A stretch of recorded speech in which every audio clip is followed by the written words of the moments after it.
Good morning all. It's Halloween in a couple of days' time.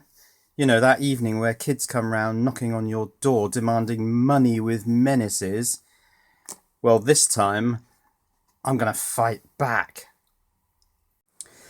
With the £4.99 Halloween doorbell from Lidl. This thing is brilliant fun.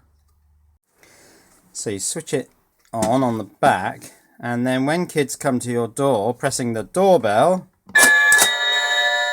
are you scared, little goblin?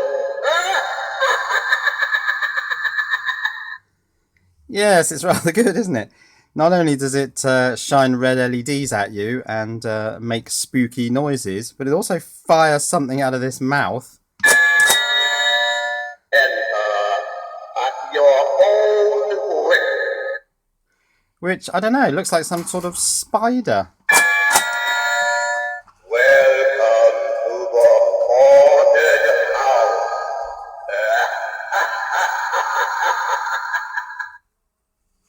So what are we going to find inside here? Well, some LEDs, a sound effects player chip with multiple sounds randomly selected. It's probably all inside the chip. And the motor, whatever drives that thing. Are you scared, little goblin?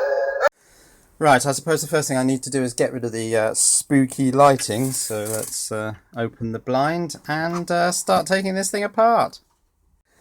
So the question is, I suppose, are we going to find anything unexpected in here? Well, there's always the unexpected, isn't there? Let's see. Well, battery compartment, 3 AAA, switch, piece of wire going to this circuit board. The speaker is there, wired down to this point. Now, there do seem to be 2 epoxy blobs on here. Maybe that's audio because it's near the speaker cable. We've got LEDs on that wire and this one over here, just sort of hand tacked onto the LED legs. And then there's a little motor here, capacitor across the motor to try and reduce some of the, well, interference, I suppose. Yes, I suppose that's probably for EMI emissions. Just try and reduce the interference. But the thing that's most likely to affect is its own speaker and amplifier.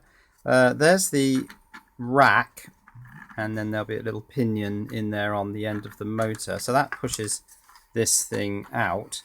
Yes, it is a spider on the end of a red sort of... Oh, that's interesting. The rack and the red thing are entirely separate. I think the red thing is just so that you actually get to see something shoot out when you press the button. Let's try it again. Are you scared, little goblin?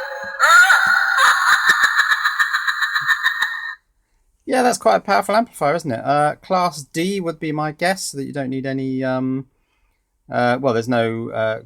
what's the word? Dissipation in the driver transistors. It's all digital, effectively. What's this panel being held in with 2 screws there? Quite intrigued why that's been added. Let's try and work that one out. Well, it's just something which looks like they couldn't mould. It's just a black backing to the mouth area, I suppose, to just provide, I don't know, but it looks like that couldn't be moulded, and so it had to be moulded as a separate thing. Quite interesting. Let's get this circuit board out. These 2 screws. I think all the screws in here are identical, which is pretty cool. So I don't have to bother to work out which one's which. Oh, no, not 2 epoxy blobs, just 1 epoxy blob doing everything. Some driver transistors here, quite a few transistors. We're going to need them for the motor, possibly also driving the LEDs. There's the motor connection. It's got to be the motor because there's a big capacitor across it. So another interference suppression capacitor there. The speaker just comes straight out. Oh, PWM2 it says. I wonder what that means. Yeah, the thing that I thought was another chip is, of course, just the touch sensor pad for the switch, which is one of these conductive rubberized switches. And so that's on there. And then the chip does everything. It looks like the speaker is driven by pulse width modulation. It's called PWM2 and PWM1. So possibly there's no Class D amplifier at all. Maybe it's just driven directly off microcontroller outputs. And there's a load of memory used in there to store those sound effects. That's quite interesting. What do all these transistors do? Well, it's just occurred to me that, of course, the motor has to be driven first one way and then the other. So there's going to be an H bridge of transistors. So 4 of these transistors will be for the H bridge.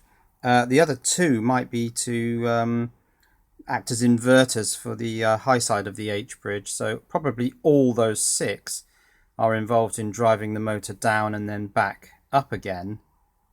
And then the LEDs don't require any particular drivers. They'll be, well, they are. You can see the tracks running through. They're driven directly from chip outputs. Now, there are some more screws down here I haven't taken out, which just hold the motor block in. So let's take those out just because they're there. And watch the motor unit in action. And that looks like that. So let's press the button.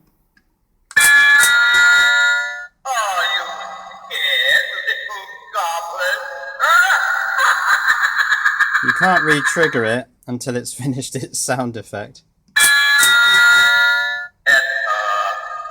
your own risk. Yes, okay, that's quite good. I'll screw that back in.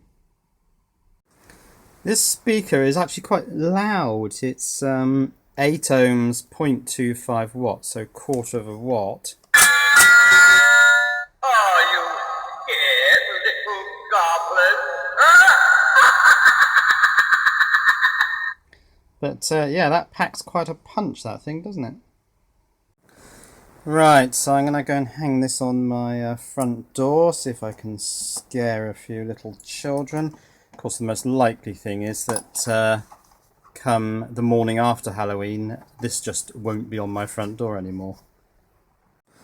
But yeah, that's rather good, isn't it, for $4.99? Available from Lidl. Let's give it one final workout.